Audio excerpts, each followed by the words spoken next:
spent 20 years covering Formula One and now has a book published by Penguin. Access to the paddock, the garage, and the people who make the sport run, Australian journalist Stewart Bell has been telling Formula One's story from the inside for over 2 decades. And he's got a lot to say. We had a brilliant chat. Welcome back to Away We Go podcast. Are you ready? And it's lights out and away we go. Welcome back to Away We Go podcast, a Formula One podcast that goes beyond the track limits to talk about travel and lifestyle surrounding the sport. My name's Dianne Bortoletto, and today I'm in Margaret River. And I've got a great episode for you guys today. I'm joined by a very esteemed and established veteran Formula One journalist, Stewart Bell, who's covered the sport for more than 20 years. And he's just authored a book about Formula One called Formula One, the World's Most Brutal Sport. So welcome to the show, Stewart. Thank you very much. Oh, so good to have you here. And where in the world can we find you? I'm in Melbourne, so home of the Australian Grand Prix, and this is my home base. I produce a weekly TV show here, so that keeps me here a lot of the year, but just, cherry pick the races I want to go to. And it's a great base to live in and work from. Yeah, great. When was the first time you covered a Formula One race? Can you remember? Yeah, that was 2007, the Australian Grand Prix. I was, very green. It was 10 years after I'd gone to the first Grand Prix. In 97 was the first time I went to a race. And I was just blown away by the V10 engines, the presentation of the cars, Albert Park circuit, or just everything about it, the international atmosphere. It was just intoxicating. Yeah, basically, I had no links to the sport. I had no links to racing or journalism or anything like that. And just basically pitched my way in. Well, I lived in Japan in 2004 and went to the Japanese Grand Prix then and just started writing. And then, basically through a whole lot of mentors, whether it be like Steve Cooper, who was at F1 Racing magazine, he's now at Aston Martin, or guys like Mark Harding, more recent mentor, who was one of the Australia's greatest sports journalists. My ambitions always been way in excess of my talent. So to close that up, you really need the skills and the people to show you the ropes. And so I've been really lucky to have some amazing people just show me standard that's expected, and I built it from there. It's just been a lot of pitching and then moving into publishing, and went to News Corp to do the official program of the Grand Prix. So I was editor of that, and then just onwards and upwards from there. So I've been very lucky, but still working as hard as ever. Yeah, 20 years on, gosh. And what's your favourite thing about working in Formula One? I love the immediacy of it. When you send a request to the teams, you get a response almost overnight, and deadlines are short. I really enjoy the sort of the pressure element that comes with it. That's part of being the best you can be. That it really forces you to deliver under maximum pressure. I love that. The people at the core of the sport are really lovely. You're not always speaking with the drivers and the team bosses. You're dealing with a lot of people who make the cogs in the overall machines. At the heart of Formula One is a group of fantastic people, and they're great to work with. They're efficient in their jobs. They're lovely people. And it's a combination of delivering under pressure, the immediacy of it, the forward thinking. That's something you're always looking forward to, the next story, the next big thing, the next big event. So it's a really great sport to live your life by, because it's just 24/7. Yeah. And there's, now the calendar's so long, like there's so many races now, thanks to the booming popularity of Formula One, and so many host nations wanting a race, or host cities wanting a race for, all the marketing and economic benefits that come from, hosting such a behemoth event.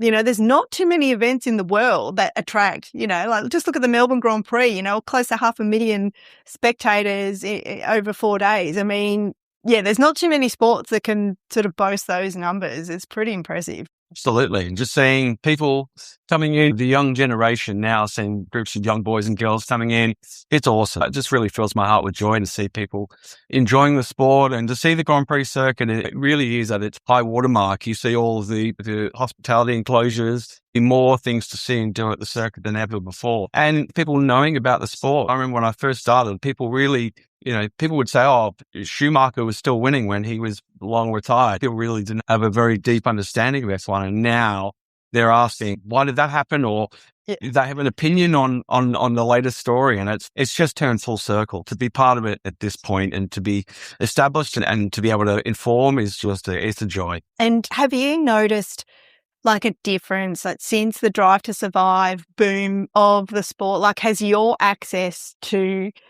drivers and team personnel, has that been restricted because there's just more requests from all angles coming in at the teams?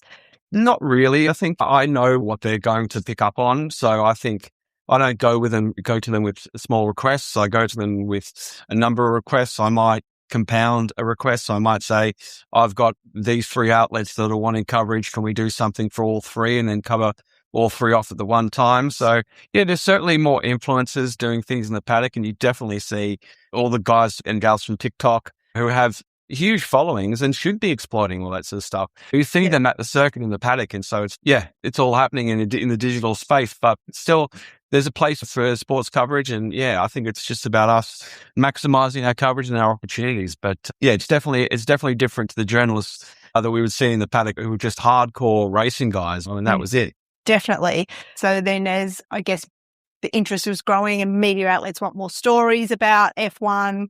Yeah, because I remember when I worked in London in 2002 in the late 90s on a Formula One account, the brief was to get get stories out of sport and into general news and into lifestyle sections of media, which was at that time a real challenge because, Michael Schumacher was winning everything back then.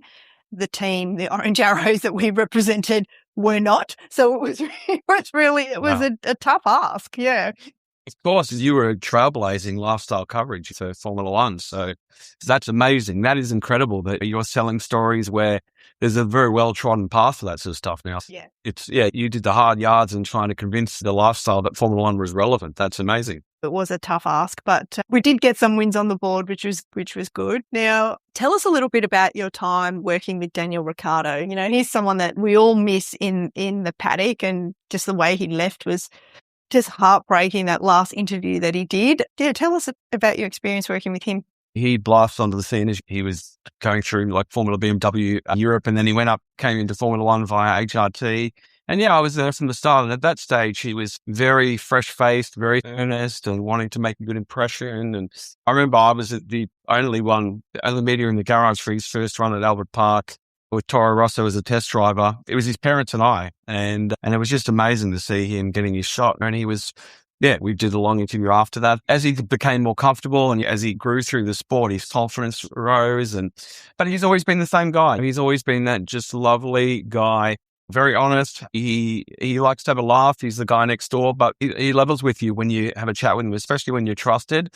It was difficult, obviously, seeing him. He left Red Bull at the end of 2018, and I think, there's many factors there. Obviously, the rise of Max Verstappen, he wasn't happy about the Azerbaijan crash that they had, and Honda at that point was unproven. They'd been with McLaren. So he went to Renault, which they loved him. They put him on a big money deal and they really loved him. Maybe he saw that they weren't putting the full effort in to move towards the front and then move to McLaren. And that's really where I saw him change, because he went from this very relaxed, positive guy under massive pressure. And he was just, I wouldn't say frightened, but he was just almost like he was one loss away from it all closing in on him. You could see that he just felt, if I just work a little bit harder, I can crack this car. But, speaking with members of McLaren after that, they really said the team loved him, but him and the car were like oil and water. His style just didn't match the car. And so when he left, obviously he was just absolutely, it was a body blow to be released from McLaren. But when he went and took the third driver role on at Red Bull, and I chatted with him in the paddock in Melbourne, and it was like the old Daniel Ricciardo would return. And he was really happy to be back in a top team, to not have the pressure put on him. And obviously he went on to take the drive at RB to Racing Bulls, and it ended the way he did. But I think if he had ended his career off in McLaren, it would have been a lot worse. He got at least a chance to come off that McLaren bull ride and come back. But still, to be jettisoned after Singapore was tough. I really thought that just with his gregarious personality and how well loved he is throughout the paddock and with fans. I really thought we'd see him on the broadcasting side potentially, like Nico Rosberg, or, offering some insight as a former Formula One driver. But no, what's he doing for performance racing and in the States? So I think he's still got a little bit of debriefing to do within himself, maybe a bit of soul searching. We saw that interview with him and Jim Farley, the CEO of Ford, recently. And I think I think he'd come to terms with the fact that he just didn't have that sort of final 10th in him to challenge, to be consistent and to fight for results that he believed he was capable of. I've put in requests with Blake, his manager, and with Ford. And I just think he needs time to decompress a little bit and realize that he had a fantastic career. His last win at Monza in 2021 was a fantastic final win for him. Yeah. Yeah, great. And Zach's got a permanent reminder of that, hasn't he, on the tattoo of the circuit? Yeah. Fantastic. So going from somebody like Daniel Ricciardo, who's very full of life, wears his heart on his sleeve, to someone like Kimi Raikkonen, who you've also worked with. Tell us about that experience. Wow. It's just, you couldn't be more like chalk and cheese, really, could you? Kimi Raikkonen, he's a quiet talker. He really doesn't give much. His answers are very short, and he does that to ward away journalists who want features with him, who want interviews with him. The funniest experience is when it was 2013, I think it was, GQ India asked me for this sort of, it was something around the Belgian Grand Prix. Obviously, he had a lot of success around there. I think 4 wins for a number of teams, and they wanted to do this lifestyle feature where it was like, where does he go to eat? Where does he stay? Like a Women's Weekly sort of expose on what he's doing. And I was just like, this is never going to work in a month of Sundays. So I went to Andy Stobart, who was I think he was at Lotus at the time, and I just said, look, this is what they want. And so Andy gave me the sheet of answers. They'd created a list of every Kimi lifestyle answer you can imagine, everything including his favorite ice cream flavor and all that sort of stuff. I did an interview with Kimi. And really, you've just got to speak about sporty stuff in the car and try to make the best with him and have a load of questions. It's the same with Bernie. You need to be armed with a load of questions. It's different to speaking with someone like Nico Rosberg or a David Coulthard, where you give them a talking point and they'll just go on and on. But yeah, Kimi, you've got to just, understand when he's going to stop short and throw another one at him and use as much as you can within the 10 minutes you're allocated, really. Gosh. 10 minutes, it's not long, is it, to try and build especially if you don't know them, try and build a bit of a rapport, try to establish a bit of trust. And it's not a long time to get what you need to write 2,000 words or whatever it is you got to write. That's it, especially if you've stacked outlets to the same amount of time. I found that, especially when trying to make a living from Australia, obviously doing a lot of work here, it doesn't allow for rapport. It's very rare that you will, unless you're speaking with someone who you've spoken with over and over again, when you can just say, "G'day, how's it going?" and just start it off nicely. But I think in that world, 10 minutes is just, you've got 10 questions. I think I normally plan for about 15. You've just got to get through it. And Yeah. And you haven't just worked as a journalist in Formula One. You've also been like a press officer. So tell us a little bit about like where you've worked and what you've done there. I've worked with Singapore. It helps them with media coverage in terms of, Australia is their biggest ticket seller, helping them build their brand and bring journalists across to do Formel trips. I've done VIP media tours there and really give people who, just as you were doing, bringing people in who don't have a clue about Formula One, giving them some information, facilitating all that sort of stuff for them and making it as easy as possible for them to have a good time and a positive experience at the event. But seeing Singapore develop since it came onto the scene has been just in leaps and bounds the way that they've developed that event.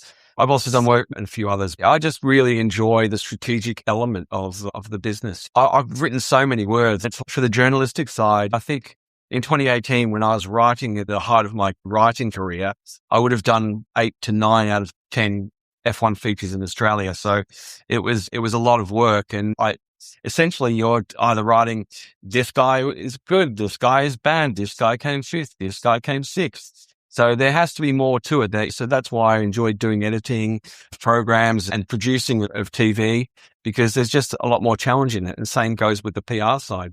So there's challenges in all of those parts of the biz. From writing words in media outlets, to writing a book, Formula One, the world's most brutal sport. Tell us about the book and the writing process, and how did you find time to even sit down and write the book? That's a story in itself, and I'll tell you that next. But first, look, F1 is at such a high watermark at the moment, the glamour. Most people go to the track, have a great time just as they should, and they see the drivers on board very smooth, and it all looks very sort of relaxed. But behind the drivers and behind the people in Formula One, there is a very intense pressure environment, and everyone is pushing to their limits, working long hours. And I think it was certainly time for a dose of reality, but I think it just putting people actually in the paddock at the beating heart of the sport will give them a different perspective on what Formula One's really like. So that was the motivation for it. Penguin started working with them, and they wanted me to pitch some ideas, and that was the idea. It was a very pressured deadline. So it started in May, and it required 5,000 words a week, every week for 4 straight months.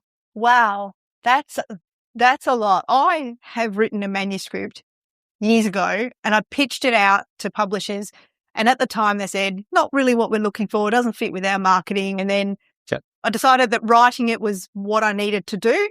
I didn't need the whole world to read it. So I've kind of just put it in a drawer, and I'm very happy with that. But 5,000 words a week, like I would be patting myself on the back if I got to 3,000 a week. I can appreciate that's a lot. Yeah, and that was on top of a full-time job. Yeah. So I was producing the Inside Line, and I've got a family, so I don't want to be stuck in the bedroom writing during the weekend. So I was fitting that in from Monday to Friday. And so I had 2 laptops. One was with my archive of interviews, and then the other one I was writing it. But some chapters were harder than others, especially in terms of the business ones, just getting things right and getting things succinct. And that was the exhausting part, was I treated it like an article of 400 words. I really didn't cut corners. And it was my first book, and anything that I've done for the first time and on an ongoing basis, but especially the first time, I want to absolutely nail it. So I really agonized over the words, and it required absolute dedication. And it's not for the faint-hearted. You know what it's like. You really got to knuckle down and deliver. But yeah, there's no other option. Once they set the deadline, you're set. You're blasting off. Exactly. What can readers expect in the book? Because it's written in 2 halves. Is that right? It is. So the first half is all about the driver's life cycle, what it takes from, being bitten by the racing bug as a kid, all the way through to what it takes financially to go up through the ranks. Costs about $8 million US, or between $16 million perhaps, would be about if you're not affiliated with an F1 academy. So it's not cheap, and it goes through establishing yourself once you've got the drive, and it's filled with exclusive quotes from my career. At every part, it's about hearing from the drivers and the teams that are involved. And the second half is really about the teams and mechanics and engineers, the business of F1, the governance of F1, technical sort of advantages and whatnot, scandals. But it's really, I wanted this to be a reference book. I didn't want to just write a book. I want someone to, if they love Drive to Survive and they think, I actually want to go deeper on this, they grab the book and they will know exactly, they'll understand the sport in just that short reading, and from not a tired old rehashing of things. I want it to be a really passionate telling of what Formula One's all about. It's a very real way. Yeah, that was my motivation. And so all the way through, I really wanted to make sure that, it was true to my original vision and that it's full of energy. I wanted just to grab the reader from the first page and just finally let go of them on the last. And that, I think, obviously reread it and in proofreading, and I'm happy with it. I think that's the most important thing, is I'm happy with it, and what it's been resonating with people who've read it. And look, that's just the icing on the cake for me. So I really appreciate everyone's support. Yeah. Fantastic. Well, I can't wait to read it, and it's out now, and you can get it on Amazon and a bunch of other places where good books are sold. I'll put a link in the show notes to that, so you guys can get a copy of Formula One, the world's most brutal sport, by Stewart Bell. Now, in your F1 career, then, Stewart, have you had any kind of pinch me moments, like moments where you're like, I can't believe I'm standing here. I can't believe I'm here talking to this person. Has there been any times like that where you've just been, gosh?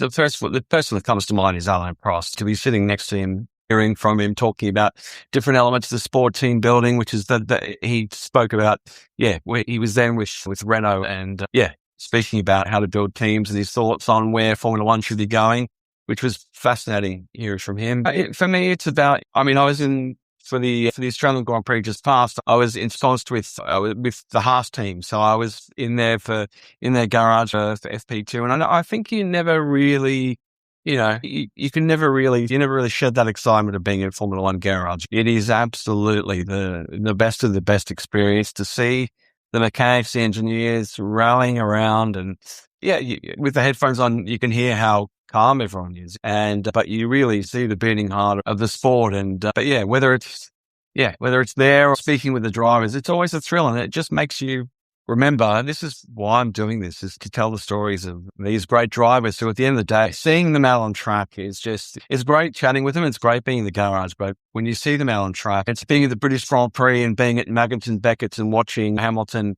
out in the wet, going through those curves, or being in Brazil. I think that's my favorite race of all time, and seeing them fly through the Senna S. It is just magical. Yeah, it's those sort of experiences that just fill my boots. Oh, fantastic. And you've also had an experience with Ayrton Senna. Well, with his press officer. I was doing a feature with her and her relationship, obviously working relationship with Ayrton Senna. And she was fascinating. But the most chilling tale, as she said, was obviously the day that he passed, the 1st of May, 1994, and talking me through what that was like to her and her team. It just, you can't believe it. She was at the hospital trying to keep the media away from his brother, and Gerhard Berger came in and wanted to view Senna and came out white as a ghost. And it's just, that I'm like a student of the sport, and I read voraciously on everything, and I've never heard anything like what she'd said to that sort of behind the scenes detail of arguably the greatest Grand Prix driver of all times passing. And that's in the book. That's when things go wrong, and how dangerous it can be. And but to have insight into that, for her to share that with me, I just feel so honored that she did. But she's a fantastic person that's been in the PR game for a long time. But on the lighter side, just hearing things like journalists would ask Senna what his favorite color was, and that sort of, he didn't find that very funny. He's an intense guy, but just that was the side of the sport that just, when you speak to people like that with that sort of long history in the sport and the level of detail that you can hear, the resolution of the stories is just, it's mind blowing. But that's a particularly chilling account of that fateful day. Yeah, definitely. We've said lots of times on this podcast in the past that the safety of Formula One has increased so much in recent times, which is just fantastic. I often think about Romain Grosjean's accident and how he walked away, and how he's now back racing, like not in Formula One, in a different code of motorsport, but phenomenal, just absolutely phenomenal. And had that accident happened 10 years earlier, like he wouldn't be here to tell the tale, I'm sure of it. So, and speaking of changes of the sport, there's a lot of chatter online. I'm sure you're aware of it, about, the battery championships, etc., with this new regulation of the new era we're in with Formula One. What's your view about it? I think we've seen the racing. It looked quite a little bit artificial in Melbourne. China was a lot better, and we saw some pretty good racing in Japan. But I think the qualifying element of it, we want to see these drivers at the absolute limit. We want to see them attacking corners, and that's not what we have at the moment. Now, obviously, the FIA and Formula One, the teams having meetings at the moment to try and tweak the rules. The best idea would be to boost the amount of output from the engine rather than trying to, you can tweak obviously the energy side of it, but also I think that's probably the most, it's not likely to happen, but that's probably what needs to be done. But I think it's been good seeing Ferrari and then McLaren challenging the Mercedes off the line to have good racing up the front. But there's no doubt it needs to be tweaked, and definitely in qualifying where we need to see these guys flat out, low fuel. It has to be man and machine at the absolute limit, and that should be our North Star at all times. Yeah, good point. I have found the racing exciting, the racing itself. I like overtakes. I don't really like watching races where one driver gets in the front and you know exactly what's going to happen for the next 51 laps. I find it a bit boring. I like the change in leadership, and I like that, so there's more teams at the pointy end of the front that are challenging, I guess. But yeah, it was Ollie Behrman's accident that really, I suppose, brought the point home of all the negative chatter that you see online about these new regs. Like, okay, all right, this is not cool. Like, cars cannot be super clipping and then someone coming around a corner 50 k's faster than the car in front. It's just a matter of time before there's something really, really awful that happens. And that accident with Ollie Behrman was bad enough. So, yeah, let's hope that the FIA come up with a solution. So I haven't heard anything. Have you heard anything? They're likely. It's all about harvesting and whether they'll be able to harvest as much or quicker harvesting, so that they're not down on power for as long. But looking at Japan and the fact that Lando Norris said he didn't. His battery just deployed and he was forced to overtake Lewis Hamilton. So we don't want to be seeing that sort of artificial behaviour, and we don't want to see it, especially in qualifying. It's tough because the FIA can force things through on safety grounds, but we really need the teams in the sport to work together to make sure that it is these drivers pushing to overtake one another in a competitive manner rather than, who's deploying when. Yeah, and like the drivers being in control of the car as well. Even the rear wings when they open with boost mode and with the rear wings opening, like my understanding is that that's not always in control of the driver. Like that just kind of, those rear wings will just open at certain points. I mean, I don't think that's very cool either. Like the driver needs to be in control of the car and what they're feeling. And anyway, who am I? I am just somebody on the sidelines that loves the sport, that's got no technical knowledge at all. But it just feels like that the drivers are going to be the one in control of the car, not the car doing things that the driver can't control. So let's hope that the FIA fixes that with the teams. Absolutely. Yeah. Now, speaking of Australian drivers, we touched on Daniel Ricciardo before. You've worked with Mark Webber as well at Silverstone. Yes, Mark Webber was, and Neil, his wife. They were big supporters of mine just in terms of providing me access when I was just coming into the sport. So they would give me interviews he would give me interviews all the time to be able to chat with him. And I was at Silverstone in 2013 when he decided to announce his retirement. So that was a big thing for obviously Australian motorsport. He'd been a huge part of our interest in Formula One since 2002. That was fascinating. And he was very magnanimous. He'd made the decision in the previous year and he was happy to be ramping down. I think given his thoughts on the turbo hybrid era, he was happy to have gone at the end of the normally aspirated era. I had a long chat with him and I think he's such a fantastic ambassador for the sport. He's Aussie grit. He lived his dream and he was always about just pushing hard and no BS. And it's great that Daniel Ricciardo replaced him at Red Bull because it was a nice sort of changing of the guard for us in Australia to have an equally gregarious driver who knew how to spin a soundbite and fly the flag for Australia. Yeah, and then now we've got Oscar, of course, who's a totally different personality. And I've got to admit, it took me ages to warm to Oscar, only because he was the one that replaced Daniel Ricciardo, who, he's from Western Australia. I was Daniel's biggest cheerleader. My butcher had all the newspaper clippings of Daniel Ricciardo up on their wall, the old Italian butcher. They've closed down now, which is unfortunate. But yeah, it was sad to see, like Daniel be ousted from McLaren and Oscar coming in and just the whole way that happened with Alpine as well. I did really admire how Oscar handled himself there and just put out that statement and then said nothing, like just sort of, kept his dignity, I suppose, and didn't feed into the whole frenzy of what was going on.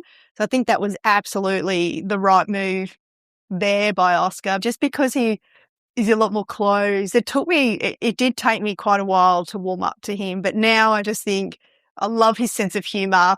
I love how he races. Like, I love watching him race. Yeah. What's he like to interview? Because, what we see through social media, et cetera, this very deadpan, very calm, very almost monosyllabic.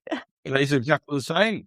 Oh, really? He's exactly the same. Yeah, he's exactly the same. Very dry sense of humour. And I think he's keen to give a full answer. Maybe he feels he can't say what he really wants to say. He's certainly comfortable in the seat. He's established. He's a multiple Grand Prix winner. He's definitely different, as you say, to Ricciardo, but he's unbelievably competitive. He's searing speed behind the wheel, and he's unflappable. He's not scared of Verstappen. Watching him go toe to toe with Verstappen in Jeddah last year was just so amazing, So I think for me, it's different. It's all about the competition. And so that's where, the angle changes from being more of a sort of a lifestyle thing to looking at his charge for a championship, which obviously last year was tough, but I'm sure he'll get another shot at it. The Andrea Stella rumour of going to Ferrari, what's your take on that?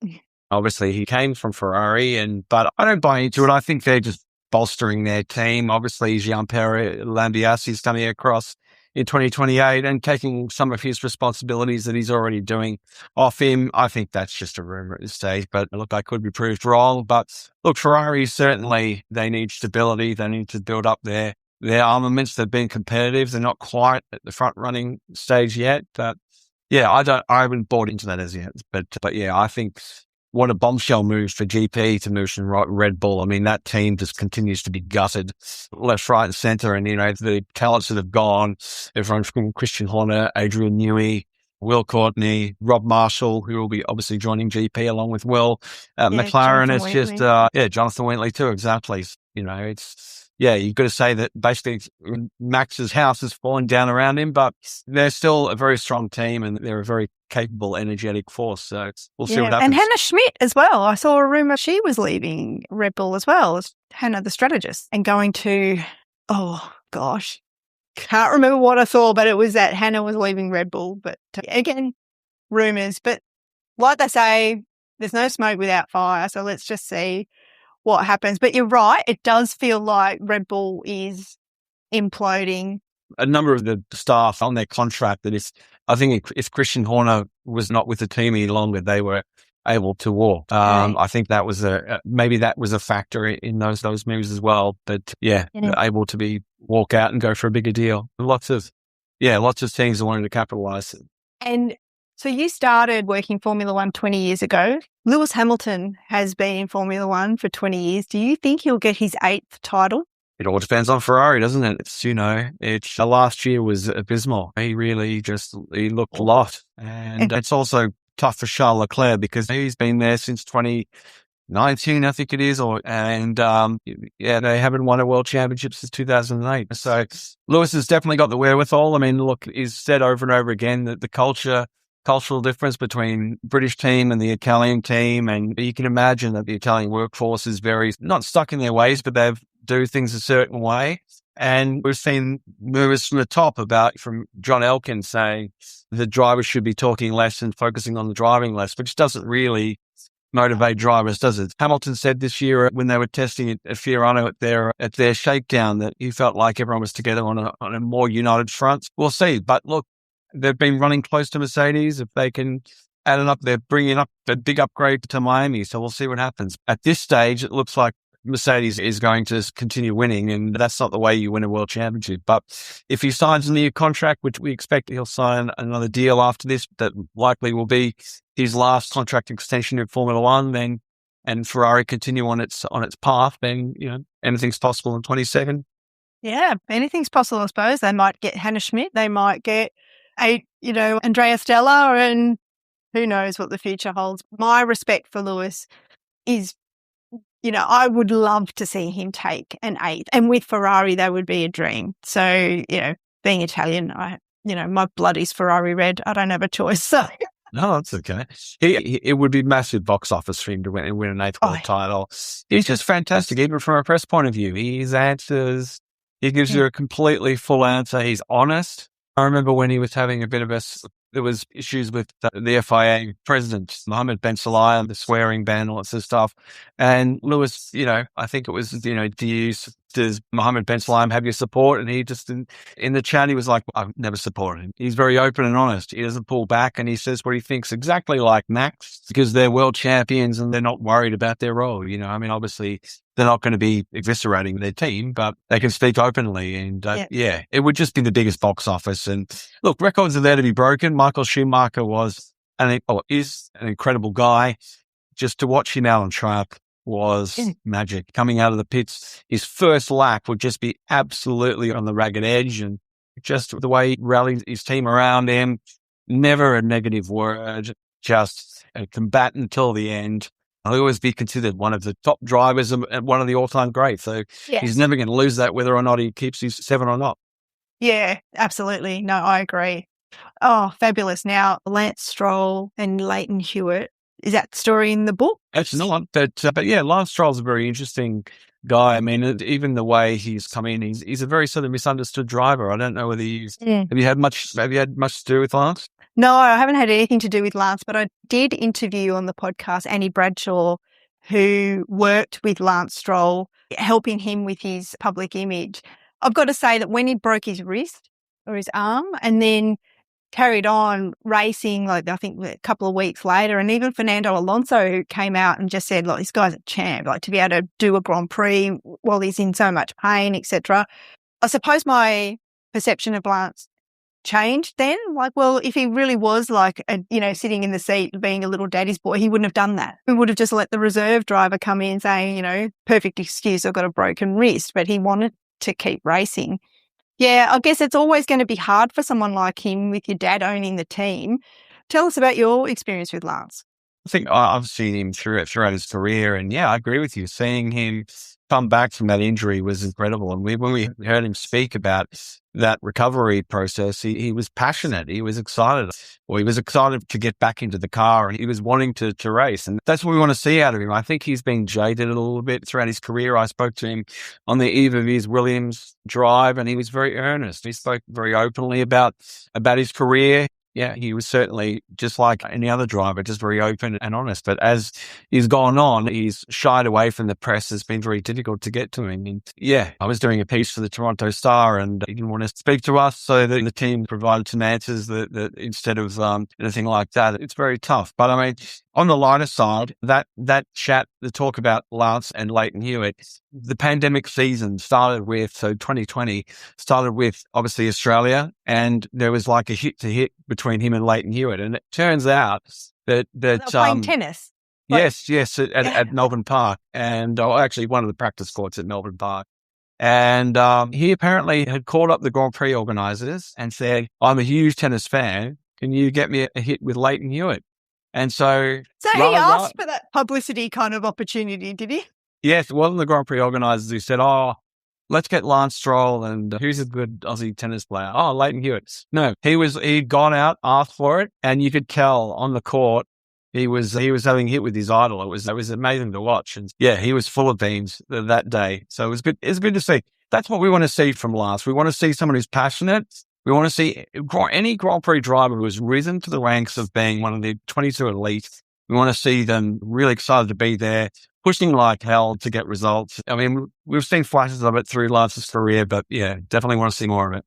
Yeah, be good for him to, get a couple of good results that he can be really proud of. Yeah, it's a team on struggle street this season at the moment. Let's hope that can turn around for them.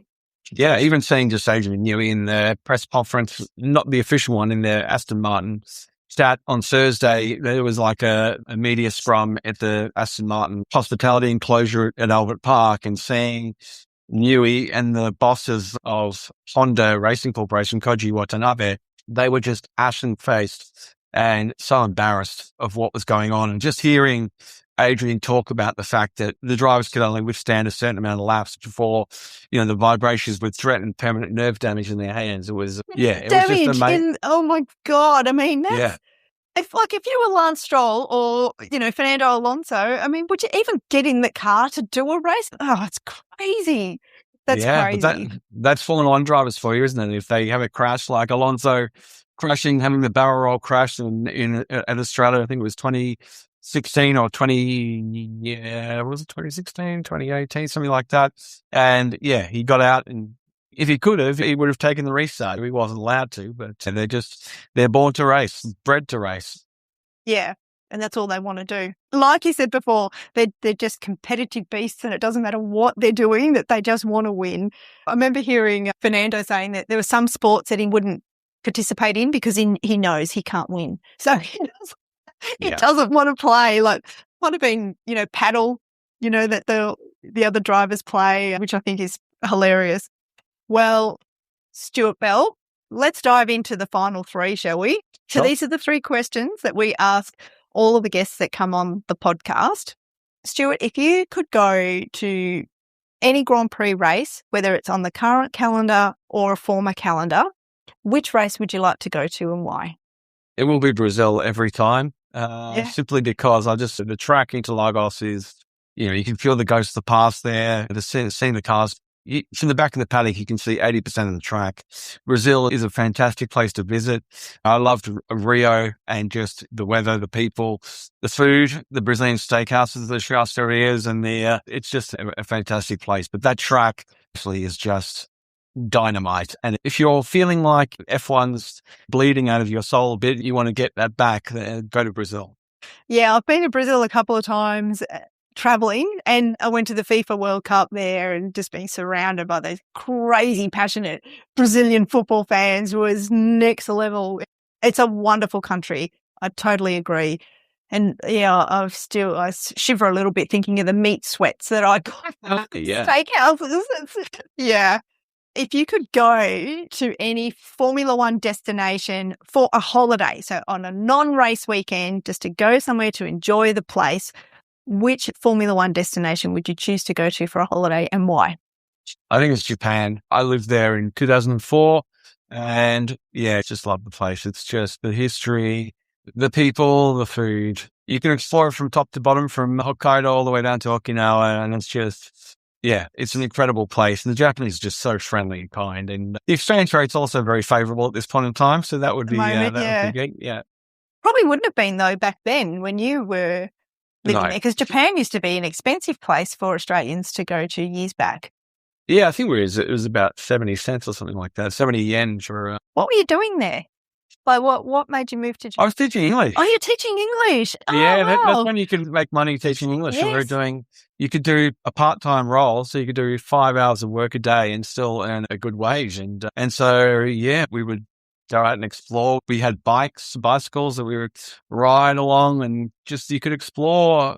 We were living in Tokyo, so there was endless entertainment. It was just a beautiful place. And you would ride your bike to the station, and they had all these bike sheds that were manned by old guys. And so you would ride in, and the old guy, hello, and you'd just be so happy. They'd be like, where are you going today? And I'm going to Disneyland. They'd be like, whoa. And it's just, the Japanese people are so, I'm positive, they're positive. It's a great place. And there's lots of places where you can go to onsens and relax and get the resort feel and all that sort of stuff. So that's definitely my answer. Good answer. Good answer. Now, if you could holiday with any Formula One driver, dead or alive, who would you choose to go on a holiday with and why? I think if you want to go on holiday with someone, you want someone who's pretty relaxed. So I would go Valtteri Bottas. When he first came into Formula One, he was still pretty intense, and you could see the fire in his eyes. He was really very motivated and ready to grab some results. But I think, now seeing how relaxed he is and he can have a laugh, he's great. Even just the interview, he's the ultimate. You can talk to him about travel, and I've interviewed him about travel for different publications, and just the way he likes to do things, very relaxed. He'd be a very easy companion to go to wherever with. Bottas is for sure. Yeah, he's got a fantastic sense of humour. I think he'd make a great travel companion. He could get up early and go cycling, and then come back and make you a good coffee. So I'm all about that. Sounds terrific. Oh, Stewart Bell, I could sit here and talk to you all day about Formula One, and we're out of time, unfortunately, but thank you so much for coming on the podcast. Don't forget, you can buy Stewart's book. It's out now, Formula One, The World's Most Brutal Sport. You can get it from Amazon and a bunch of other booksellers. I'll put a link in the show notes to that. If you've liked what you've listened to, please rate and review the show.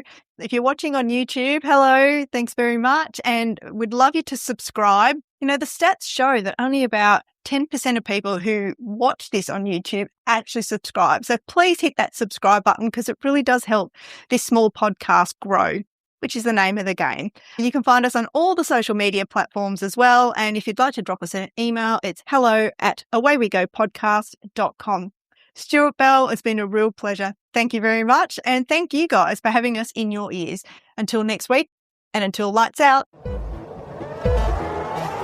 you ready? And it's lights out and away we go. Let's do it. Away We Go podcast is produced by Dianne Bortoletto.